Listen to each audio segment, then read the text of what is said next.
Welcome, everyone. The procession for the 170th commencement at Tufts University is about to begin. Before we start, please identify the exits, meaning these open spaces all around us. In case of an emergency, you will be directed to proceed out and move well clear of the seating area in an orderly manner. In addition, I would like to request that you put your cell phone on silent during the ceremony and that you refrain from taking any photos in the stage area both during and immediately after the ceremony. There will be a processional photographer taking students' photos. We need to keep the area along the front of the seating area clear. And also, please note, this is a new thing, that this year this ceremony is being videotaped, so smile.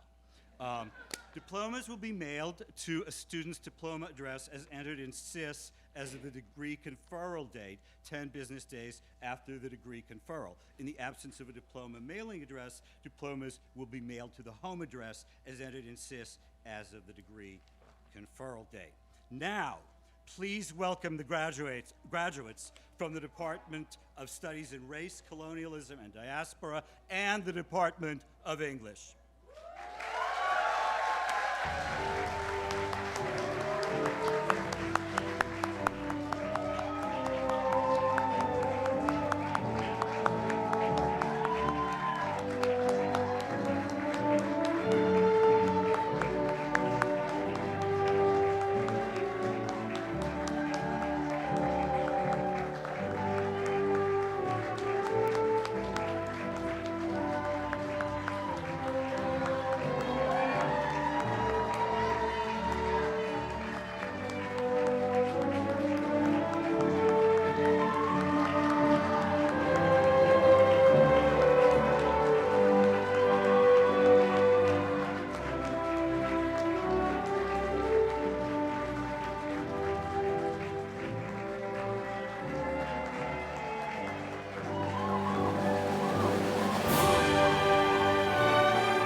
Welcome.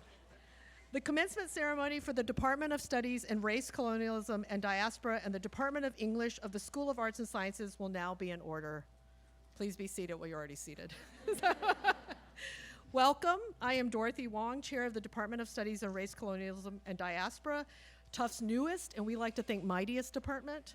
And I'm also an affiliate faculty of the English department. For those of you who traveled to Tufts today for this event, I want to take a moment to share that Tufts University's Medford campus is located on Wampanoag, Nipmuc, and Massachusetts traditional territory. The land beneath this campus was later attached to what became known as 10 Hills Farm, a 500-acre property where African and Afro-Native women, men, and children were once enslaved. These are among many erasures of the past that continue to obscure our collective understanding of the present. By acknowledging and sharing these histories, we create space for engagement with Indigenous communities, knowledge, and continuing struggles for justice. Now I would like to introduce the members of the faculty present today from the Department of Studies in Race, Colonialism, and Diaspora. Associate Teaching Professor and Director of Undergraduate Studies, A.B. Huber.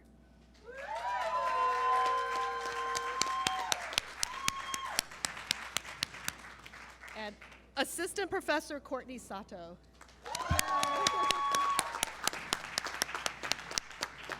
And next, we welcome Professor Sonia Hofkosh, Chair of the English Department. Hello, everyone. The members of the faculty representing the English department today are Professor of the Practice Sarah Akant,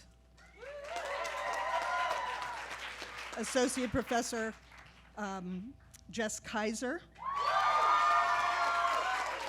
Professor Lee Edelman,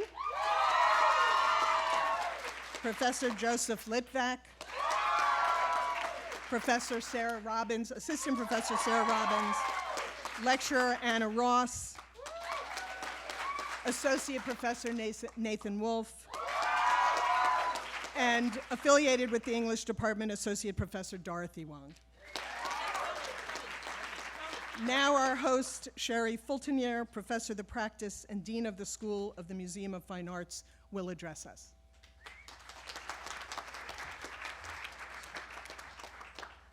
Hello and welcome, everyone. And I have to say, you can make some noise.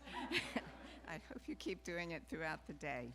I admit to some nervousness. I come from an area of study that deals mostly in images.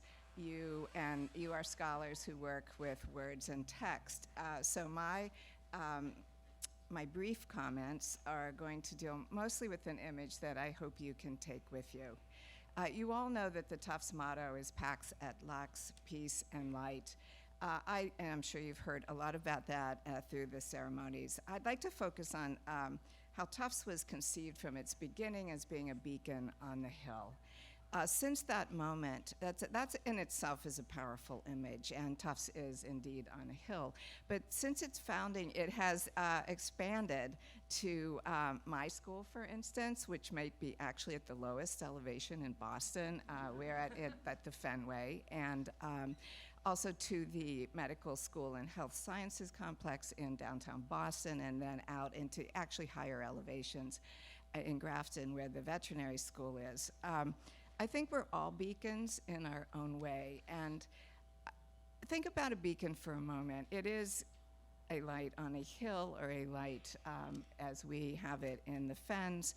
And yes, looking at it is uplifting and at times comforting, but I'd like to focus more on what beacon does. And I think that the important part that is so consistent with Tufts, with what your time here and what you've learned here, is that a beacon can illuminate for us the things we would not otherwise see.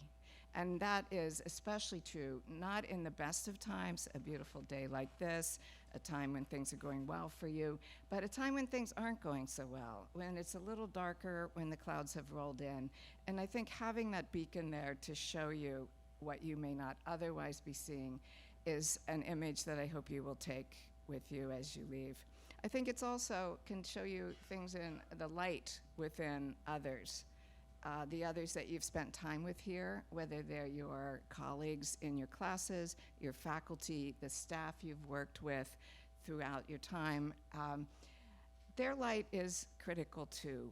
If you went to the baccalaureate yesterday, for those of you who heard that speech of recognizing the divine light in oneself, but also the divine light in another, and how that can in fact set a way of being in this world that will serve you and serve your larger community as you go forth. And finally, I would like to ask you to hold an image of how a beacon can illuminate things about yourself, things you had never realized before, but hopefully in your time at Tufts have come to understand and will grow as you leave us. So I wish you all the best as you become alumni and go out into the many paths that you will follow. And I hope that you come back and you become a beacon for the rest of us.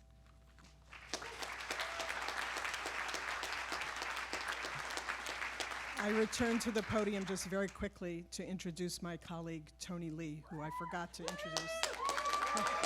Thank you.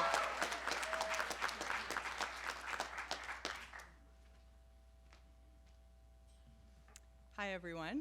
My name is Sarah Akant.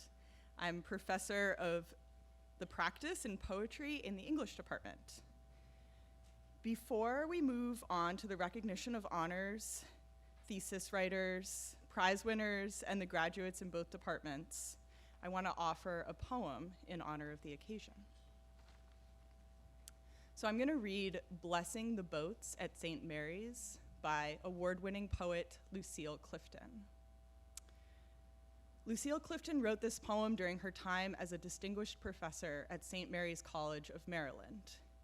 The poem's title, Blessing the Boats, specifically refers to the annual Blessing of the Fleet ceremony that they have there every October.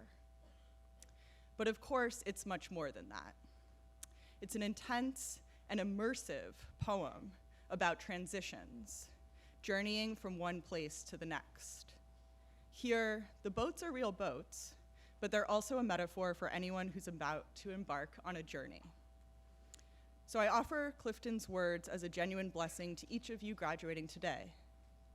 Though the poem is short, I invite you to live a whole life in its lines. Blessing the boats at St. Mary's. May the tide that is entering even now, the lip of our understanding, carry you out beyond the face of fear. May you kiss the wind, then turn from it, certain that it will love your back. May you open your eyes to water, water waving everywhere. And may you, in your innocence, sail through this to that.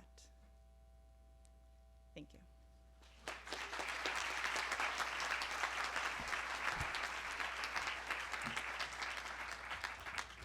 Thanks, everybody. My name is Jess Kaiser, and I am very proud to recognize our senior honor thesis writers. These are students who have completed a year-long project in either critical writing or creative writing. And what we're going to do here is I am going to call your name. When your name is called, please stand and remain standing. And then after that, singularly the hardest part of the entire ceremony will happen. People are laughing behind me because it's not the heat, it's not the robe, it's not the speeches. What's going to happen is once I call everybody's name, you have to hold your applause until I call all 10 names. Now, this means every fiber of your being is going to want to clap because, and I understand the first time a few people clap, will look around nervously, we'll get to the third person, people just start clapping, but please do your best. So hold your applause. Every year we do this. Let's see if we can do it better this time. We've been doing this for quite a number of years. So again, Liam Chalfant. All right, yeah. Emma Desereau. Oh, this is actually working. All right, great. Ashley Doucet. All right. Veronica Habashi. Emma Moyer. Grace Nelson.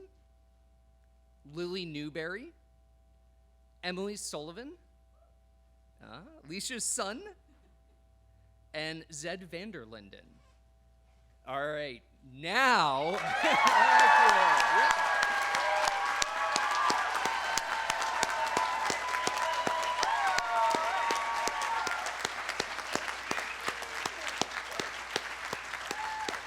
there you go.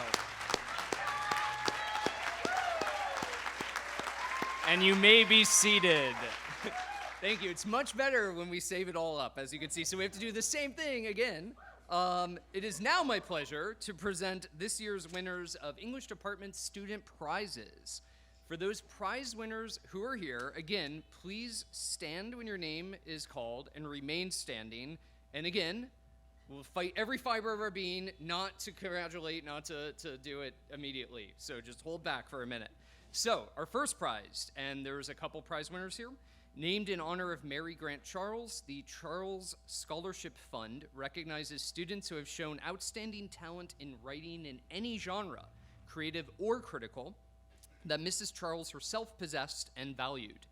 This year, the prize is awarded to 5 students: Liam Chalfont, Veronica Habashi, Alex Hertz, Sam Nissen, and Reem Thacker. Congratulations, and we now, yes.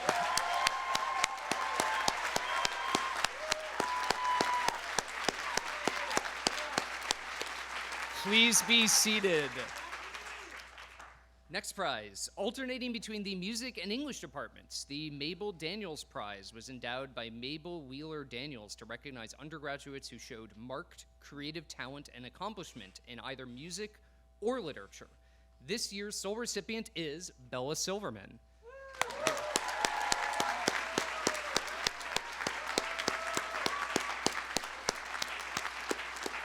Excellent, thank you, Bella. 2 more prizes. The Morton and Cohen Creative Writing Award is given to undergraduates who demonstrate great distinction in a substantial piece of creative writing. This year's award recognizes the work of 3 students: Edwin Bai, Lily Newberry, and Zed Vanderlinden.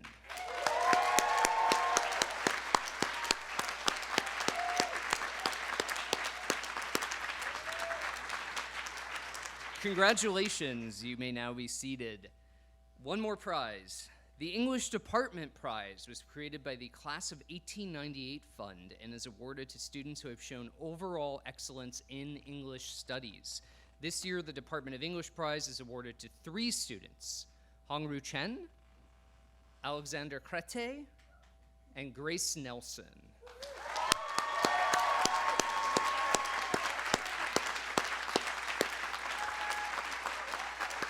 Thank you.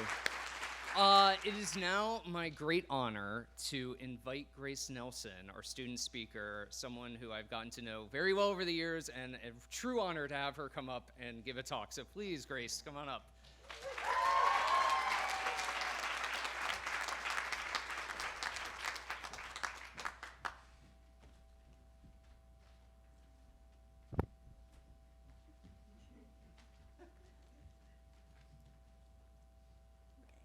Hi. Well, good afternoon, everyone. It's nice to see so many people here to support their graduates in English and RCD as well. So thank you guys for coming. Obviously, you know that your graduates studied English, but many of you may be wondering what this education actually entailed. Sure, you know they were taking classes like Epic Strain, Literary Theory, or Migration in the Early Modern. But what were we actually doing in these classes? They certainly sound less practical than Intro to Economics or Calculus 1. I can't even begin to count the amount of times people have expressed their concern about the practicality of my degree or my job market viability. Just this last year, the US Department of Education published a list of degrees they deemed professional, and the humanities, including English, were notably absent. I usually try not to let these comments bother me, but this year, that task felt especially challenging. It's been a personal dream of mine to pursue a PhD in English, and despite all news of funding cuts, of all warnings from professors that it was an extraordinarily difficult year, I still maintained the hope that something would pull through. My friends can attest to the fact that my senior fall was entirely dedicated to late nights in the Tisch Library, pouring all of my energy into my applications. This admission cycle, though, it just wasn't in the cards for me. And suddenly, I began to worry that everyone was right about my real-world prospects. Maybe my English degree wasn't practical. Like I usually do, I voiced these concerns in a really long-winded text rant to my mom. But rather than echoing my doubts, she responded with complete confidence. She wrote back, "I know you will land on your feet." One thing about my mom is that she's usually right, so odds are that this time is no different. I will land on my feet. We will all land on our feet, because despite what others may believe, and despite our degree's non-professional classification, we arguably learn more widely applicable skills in our English classes than any other discipline. Effective communication is a power that is necessary for all walks of life, yet paradoxically is becoming more and more rare in the wake of widespread reliance on AI. Regardless of what anyone will try to tell you, no form of artificial intelligence will ever be able to imitate the intricacies of human expression, the very subject that we study. Companies today are looking for graduates like us to help train their AI chatbots to become more human, as oxymoronic and existential as that sounds, because they are aware that we wield the power of language that their bots lack. English is such a versatile discipline, and you can use the toolkit that you developed in your classes to pursue any occupation under the sun, whether it's in academia or otherwise. I'm not going to give up on my PhD dreams, and I encourage you all as well to continue pursuing your aspirations. Sure, I'm entering the real world a little bit unmoored, a little uncertain, but if I've learned anything in Professor Kaiser's Milton class, it's the importance of resisting the urge to anchor, of trusting your own instinct and exercising free will. So, ultimately, if I had the opportunity to do it all over again, knowing what I know now, I'd still choose to study English every time. I want to leave off on a piece of advice from my advisor, Professor Tony Lee. So after writing to him about my countless rejections, he responded at the end of one of his emails with a short 3-word phrase that reminded me to keep my chin up and to keep trying, onwards and upwards. So to my fellow English graduating seniors, I would like to say the same thing to you, onwards and upwards, and I have full confidence in whatever path you take next. Thank you.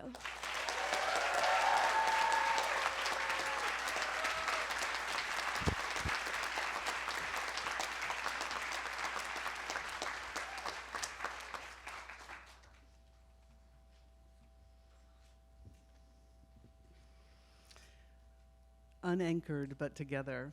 It's always hard to follow a student speaker, but my name is A.B. Huber, and it is my real pleasure to congratulate both the senior honor thesis and senior special project writers for the Department of Studies in Race, Colonialism, and Diaspora. This year we have honor majors from both American Studies and RCD. Candidates, same protocol, folks. Candidates, if you would please stand for recognition and remain standing until all of the names have been read. Benicio Cruz Branco,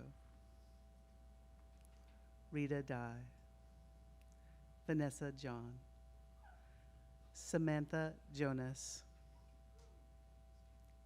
Anya Marjorie Kalucky, Ananya Kedkar, Elias Spector Rodriguez. Congratulations.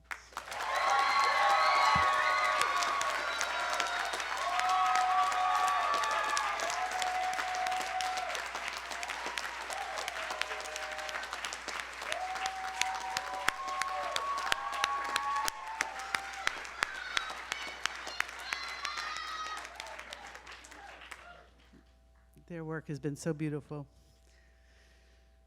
Benicio, will you join me?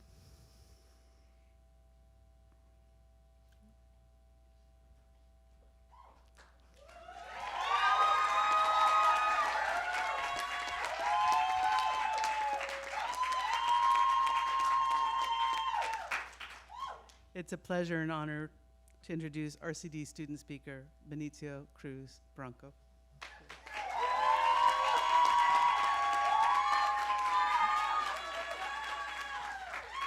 Well, thank you guys. Thank you for showing up. Thank you to my family for coming. I want to start by expressing gratitude to the Nipmuc, Wampanoag, Massachusetts, and Pawtucket peoples who have, are, and will continue to steward this land that we've all resided on for 4 years now. I didn't write a lot down, but I wanted to talk about 2 events that I feel like really shaped our college experience and 2 people who shaped my experience here. To begin with, I wanted to talk about, well, actually, I'm gonna skip to the end. The thesis of this speech is, what I want to say is that RCD's political education has made me a better community member, and I've learned just as much by being in community as I have in a classroom. And so I wanted to start with talking about the encampments for the people of Palestine that happened in our sophomore year. Hey, can we talk about it? These encampments, I think, pushed everyone at the school out of their comfort zone, with the motto in mind that the cost of community is comfort or convenience. The encampments were a question to the status quo, settler colonialism that defines living in the American Empire. So I think at these encampments, I really found the bridge between the academic world, where we were learning about don't know, learning about the politics of faraway places or back at your home.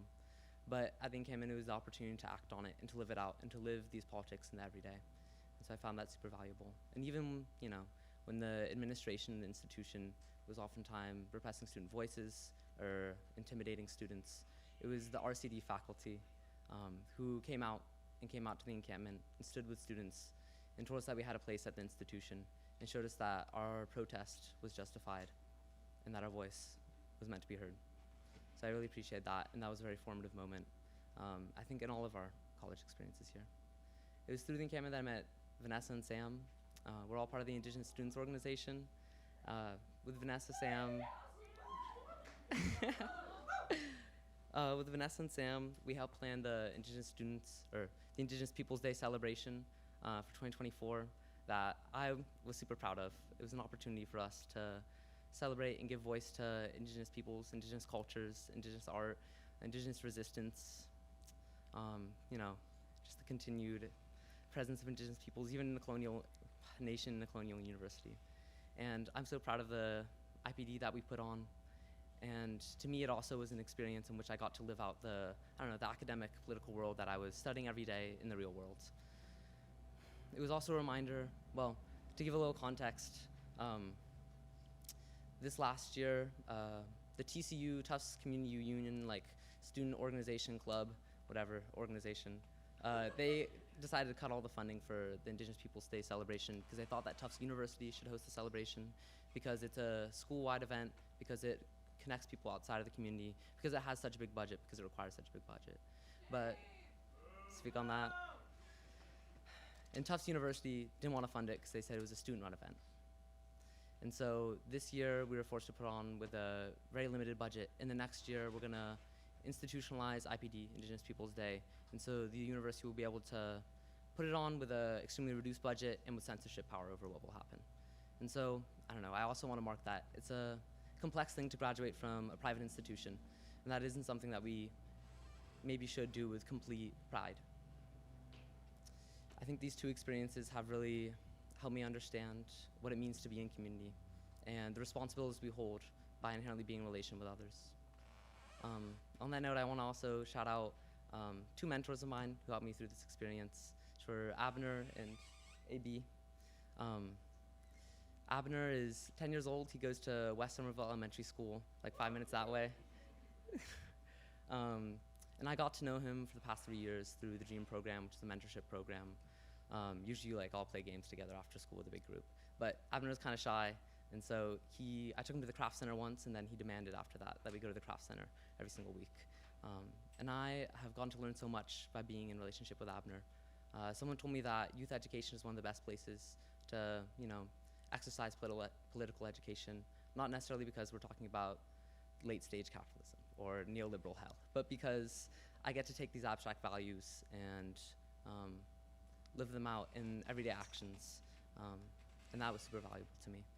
Through Abner, I got to both watch a mirror of how someone gets socialized into American culture and how someone defines himself, and that really helped me understand the ways that university was shaping me and the ways that we're all defining ourselves over and over again. And AB, in the process of writing my thesis, you offered me curiosity. And that helped me bridge the gap between what felt like an isolated academic experience of writing a really long essay into something that had an impact on my community, an impact in the real world, and which mattered beyond myself or beyond getting a bachelor's degree. And so I'm really grateful that I got to work with you and that I can now understand the university experience as something which matters more to my community, which has an implication beyond, this school. And so, to reiterate, I'm grateful to the RCD department for teaching me better ways of being in community and the responsibilities which are inherently asked of us when we're in relationship with others. There's that quote about being a student of life, but I hope that we can be students of relationship. So thank you.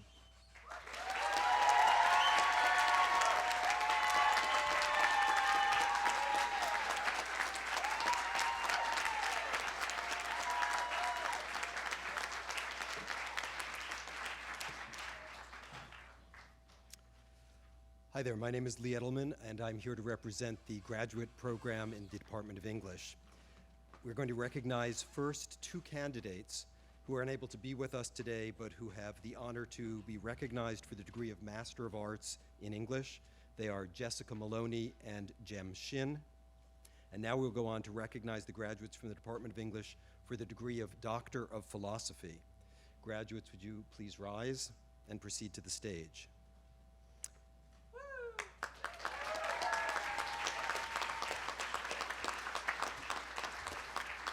I'm extremely pleased to certify that 7 candidates have completed all requirements for the degree of Doctor of Philosophy and have demonstrated by preparation of a written dissertation and by oral examination the sound and mature scholarship required of recipients of this high degree. On behalf of the Faculty of Arts and of the School of Arts and Sciences, I recognize degrees awarded to, first, Rebecca Aberle, whose dissertation was titled Spinning Yarns and Shifting Epistemologies, Language, the Environment, and Creating Communities of Knowledge. Her dissertation director was Elizabeth Ammons.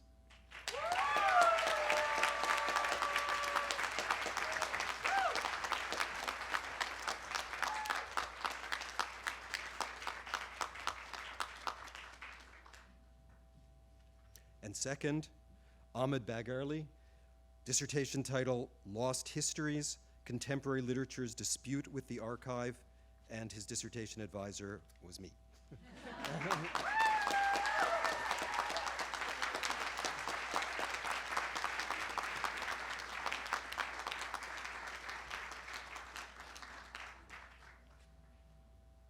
We also recognize the following new PhDs who are not able to be with us today: Nina Francisco, Jordan Green, Gershine Garone, Spencer Lane, and Taylor Parrish. We extend congratulations to all our English PhD graduates on completing their degree, which is a magnificent accomplishment of which you should be very proud. We are.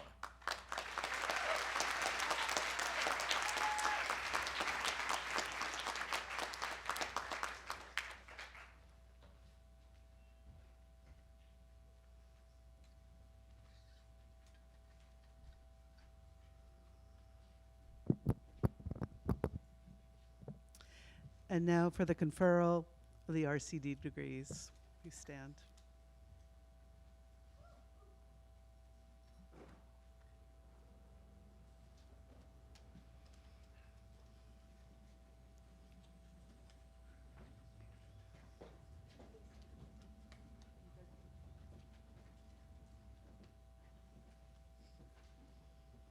We now recognize the graduates for the first degree of Arts and Sciences, the Bachelor of Arts in American Studies.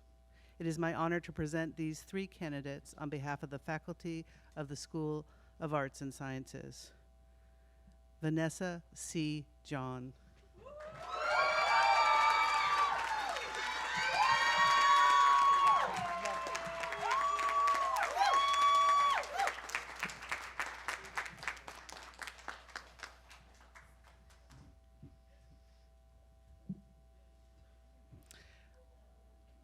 Anya Marjorie Kalucky.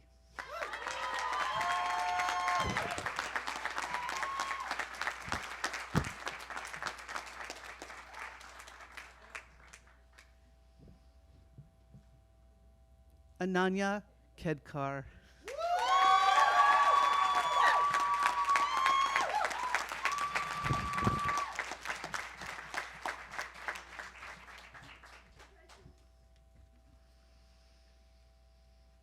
We now recognize the graduate for the first degree of Arts and Sciences, the Bachelor of Arts in Race, Colonialism, and Diaspora Studies. It is my honor to present these 5 candidates on behalf of the faculty of the School of Arts and Sciences. Benicio Cruz Branco.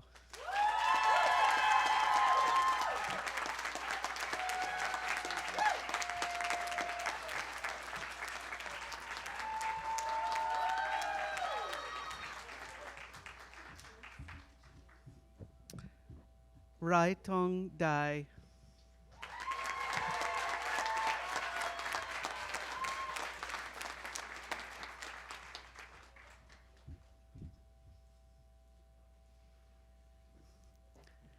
Samantha Jonas.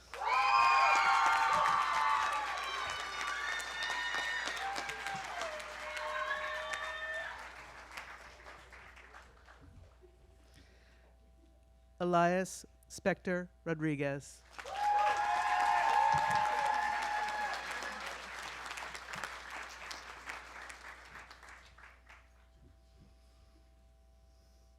Yael Waxman.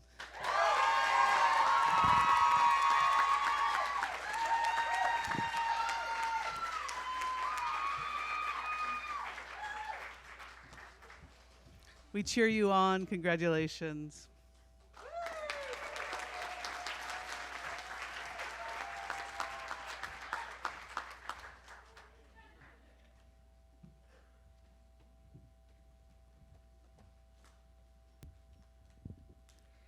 Good afternoon, graduates.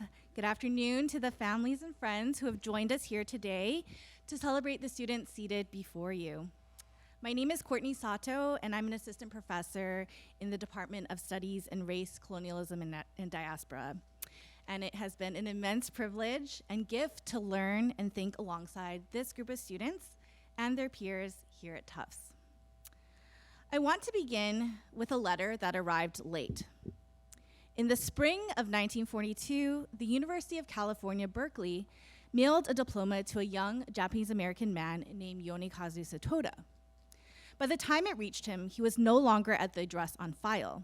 He had been ordered from his home, along with his family and roughly 120,000 individuals of Japanese descent, the majority of them American citizens, as part of the mass incarceration of Japanese Americans during World War II.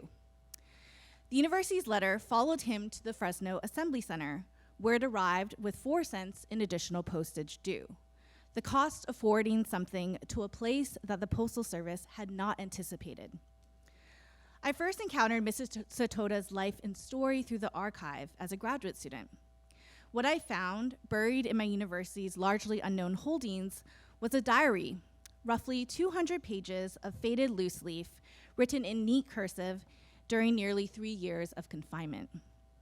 The second entry of the diary read, "Today was supposed to be my graduation from Cal." The archivists believe that the writer had long since passed away. Through Japanese American community contacts, I discovered that actually he was still alive, living in San Francisco, and so I wrote a snail letter to him. When I reached him by phone later, he did not remember keeping his diary. But when I read him that second entry, "Today was supposed to be my graduation from Cal," he went quiet, and then he acknowledged, "Oh yeah, I remember it now. That is my diary." Over the course of the next few months, Mr. Satoda began finding other objects linked to his wartime confinement, random objects stashed away in his closets, attic crawl space, or in forgotten family albums. Among the objects he found and eventually sent to me was a cardboard mailing tube, that containing his Berkeley diploma, redirected to the Fresno Assembly Center, stamped postage due 4 cents. He had kept it for decades without much thought. He told me more than once that he didn't believe his life was actually worth studying. He had never spoken to his children or grandchildren about his time in camp, and yet he had kept that mailer throughout the years. When I asked him about it, he recalled, "When I had to pay to receive my college diploma I couldn't receive in person, that was the greatest injustice of it all." That object, his diploma mailer stamped postage due, is one of the clearest lessons the study of race, colonialism, and diaspora has ever offered to me. It teaches us that history moves unevenly, that the official record and lived experience often diverge starkly, that the things people hold on to without knowing why, the objects they consider too ordinary, their lives too small to matter, are often the most critical vessels of stories and evidence that we have. This is what all of you have spent 4 years learning to do, not simply to read history, but to read it against the grain, to approach a government broadside, a census record, a family photograph, and ask, whose experience does this capture and whose does it miss? To understand that race, colonialism, and the structures of power they produce are not natural conditions, but historical ones, built so gradually into institutions that they often come to feel like common sense. And to recognize that those most excluded from the official record have often been its most searching and searing critics, and its most generative thinkers about what a more just world might look like. The historian Gary Okihiro, who helped shape this field and many of the questions that animate our department, wrote that the history of the United States cannot be adequately understood from its center. It must be read from its margins, not because the margins are peripheral, but because they are constitutive. The stories of those pushed to the edges of the national narrative are, in Okihiro's formulation, what the narrative is actually really made of. Every course you have taken in this department, every text you have wrestled with, every archive you have sat with, has been an exercise in learning to see this way. Some of you will carry that capacity into law, medicine, journalism, policy, or the arts. Some of you will become teachers, sharing this way of grappling with the world onto the next generation of students who may not yet recognize themselves in their own curriculum. And some of you will continue to this work in academia or in community organizations, utilizing your approach to knowledge production and the centering of community as a form of advocacy. Whatever you do, I hope that you remember what Mr. Satota's diploma mailer teaches us, that history makes demands on the present, not gently. It arrives with postage due. It follows people to places it was never supposed to go. It asks to be acknowledged even when, especially when its subjects did not believe their own experience was worth keeping. You have learned to acknowledge this. You have learned the patience and the precision and the moral seriousness that this kind of work necessitates. You have learned, as Okihiro put it, when and where you enter. And you know now that entering history is not a passive act. It is a choice to disrupt the silences, to insist on what the official record has left out, to hold in view the lives that the archive has rendered invisible. That insistence is a form of courage. It is also, I would argue, a form of care for the people whose stories deserve to be told and for the world that becomes possible when they are. So congratulations, dear graduates. It is a privilege and an honor to celebrate all of you today. Thank you.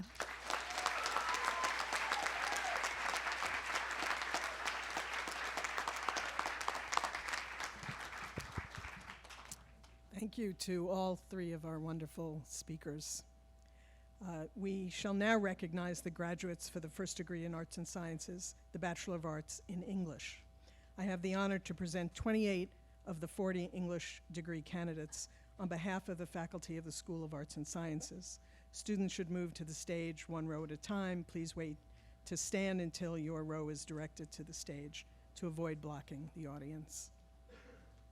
Sarah Robbins will announce the names of the candidates.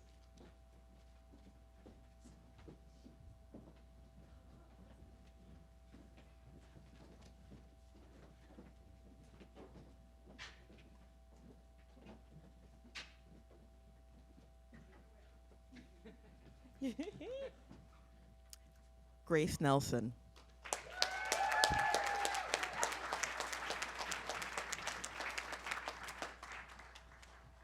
Emma Serafina Moirer.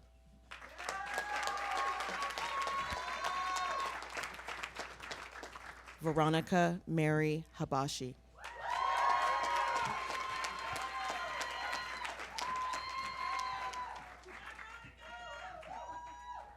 Ashley McKinnon Doucette.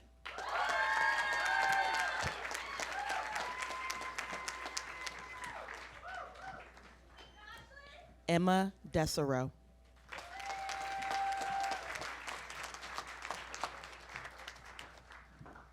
Leisha Alexandra Sun.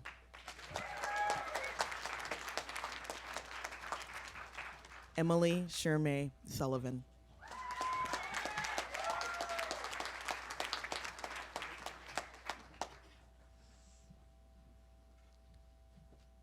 Edwin Bai.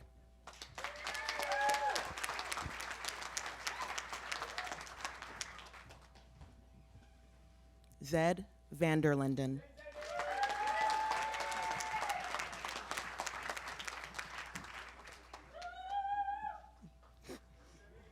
Tyler Fromovich. Congrats.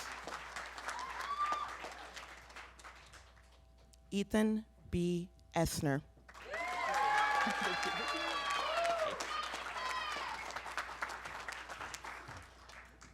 Liam Chalfont.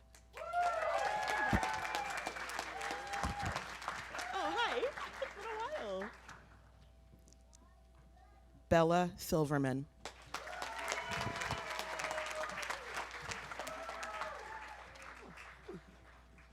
Shannon E. Murphy.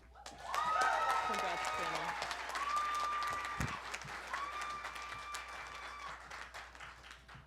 Ife Adebanjo.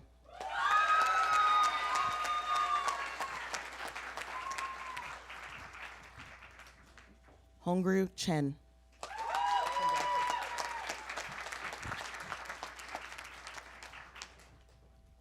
Nancia Minsa.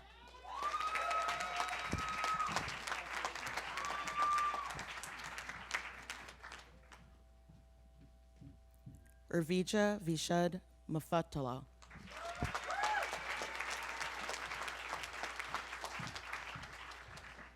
Aletha Douglas.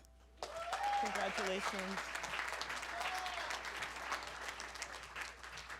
Maxwell Schustall.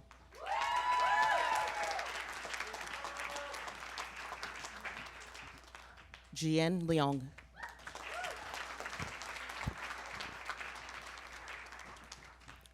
Luca Zorich.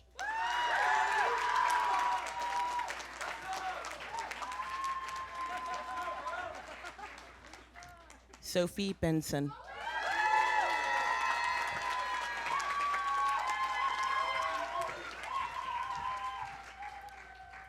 Chloe Thurmgreen.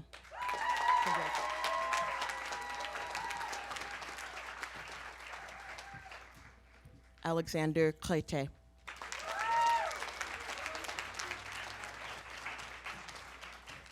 Alexander Wolf Hertz.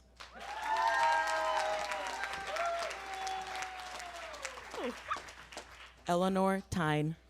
Congratulations.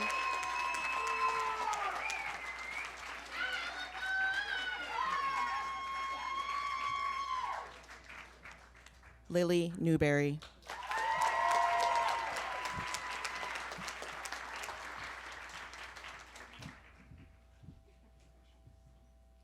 Clara Davis.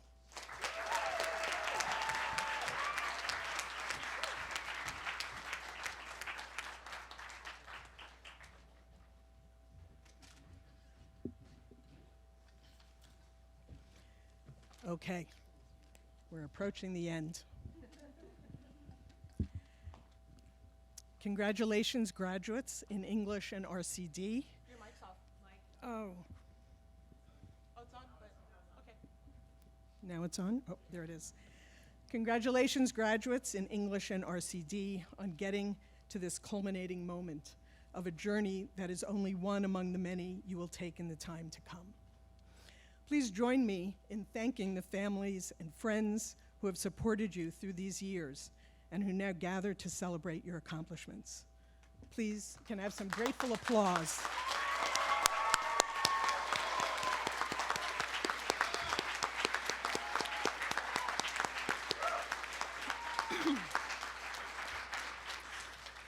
So, most of you started your journey at Tufts just as COVID-19 testing and mask mandates were lifted.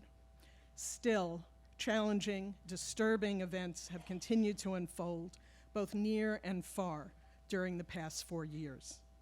Let us call this journey you have been on an adventure, as the Oxford English Dictionary defines it, not only a novel and exciting experience, but also a course of action that invites risk, a perilous or audacious undertaking, the outcome of which is unknown, a daring feat or exploit. Over the course of your 4 years at Tufts, you have indeed had to navigate through perilous times, which are not yet over. The pandemic magnified historical, racial, and economic inequities in the US and around the globe. Violent conflicts began and persist with devastating effects in many parts of the world. And close to home, acts of arbitrary power aggressively demand conformity to its own views and interests, suppressing dissenting voices, outlawing alternative ways of being, restricting the capacity of individuals and communities to live and to flourish on the planet we all share. These perils have been thrust upon you. Yet you have also willingly undertaken a daring feat or exploit in electing to major in a humanities field, in English or in American studies, or in the studies of race, colonialism, and diaspora.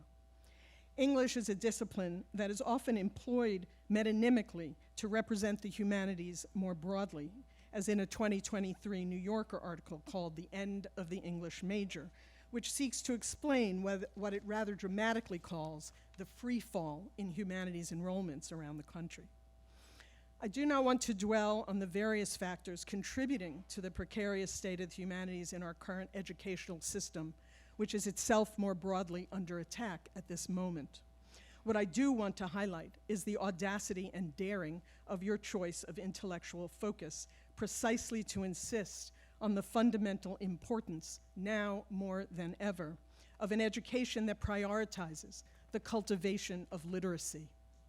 Reading for nuance, whether it is a novel or a diary from 1942, formulating incisive questions, thinking critically about context, building forceful arguments, crafting compelling stories.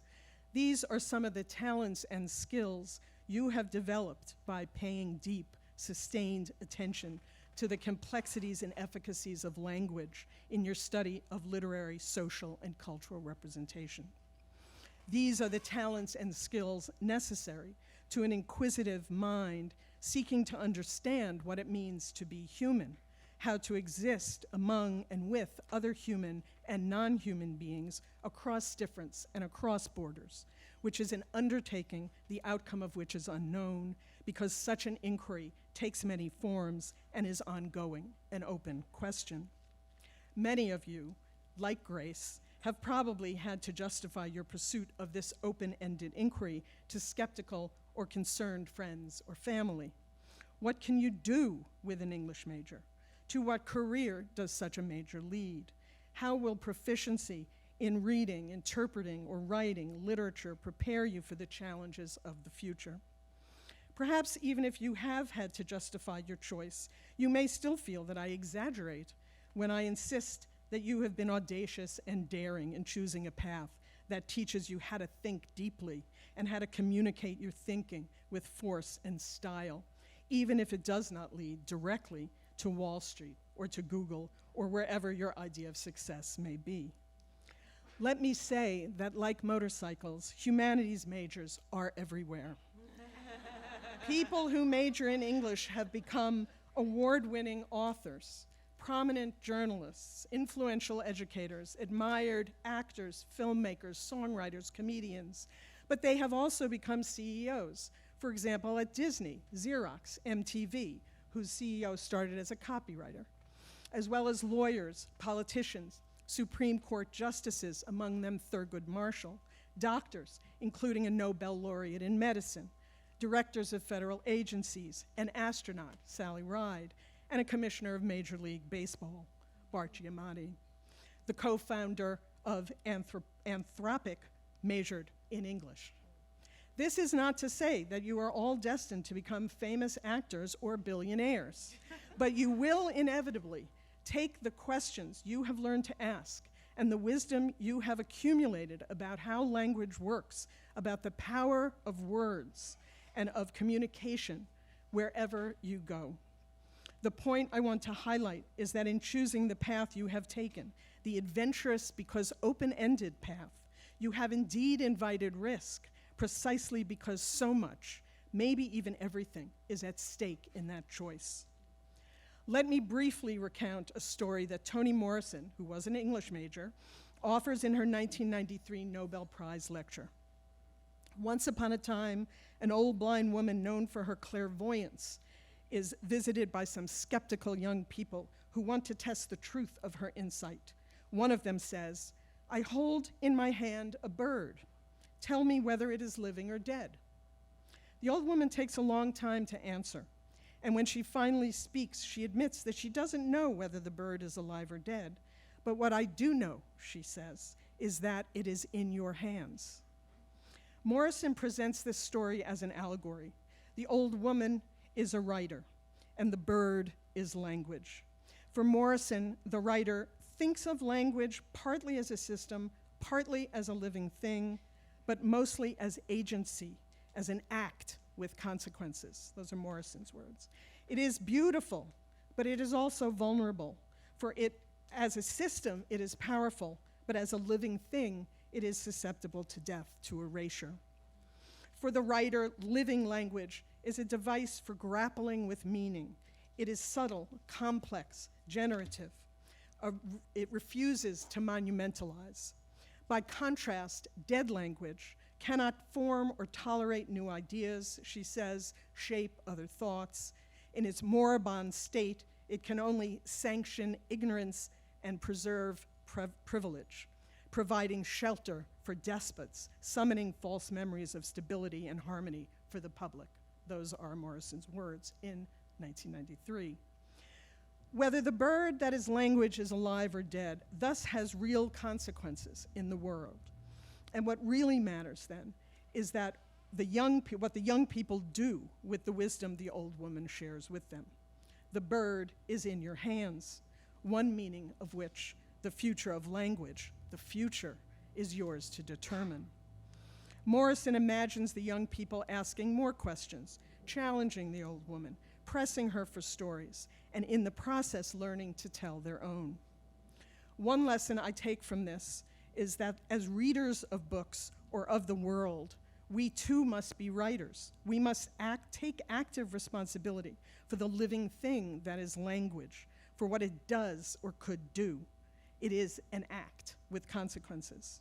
As humans, doing language may be, Morrison proposes, the measure of our lives, what constitutes our humanity, especially in the face of despots who use language to sanction ignorance and preserve privilege, and also in the face of other powerful regimes of artificial intelligence. The knowledge you hold as an English major or a major in American studies or studies in race, colonialism, and diaspora is so critical to your own as well as to our collective future in that you can choose how to use it. So as you commence the next stage of your journey, be daring, be audacious. You will no doubt encounter perils along the way, but you needn't be afraid, for you have language in your hands, which means you have agency. You can choose to employ the talents, the wisdom, the insight you have honed as a humanist to shape your own story about how you want the world to be and how or who you want to be in it. Best wishes to you all as you go forth on your next adventure. May you find companions to cheer you in your travels and courage as well as joy in meeting the challenges you will no doubt face as you go. Congratulations. We celebrate you, the graduating class of 2026.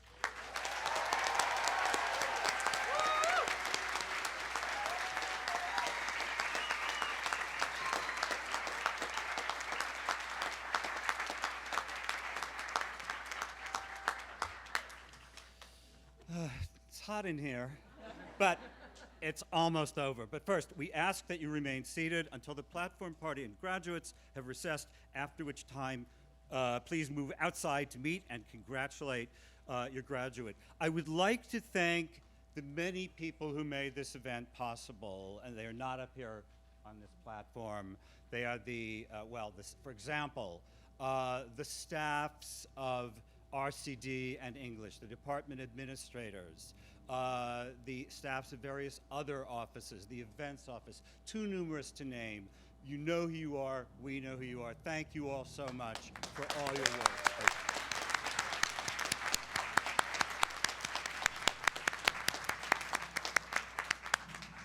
Okay, class of 2026, the world is all before you. Congratulations to all the graduates, their parents, family, and friends. We hope we'll see you at Tufts again soon.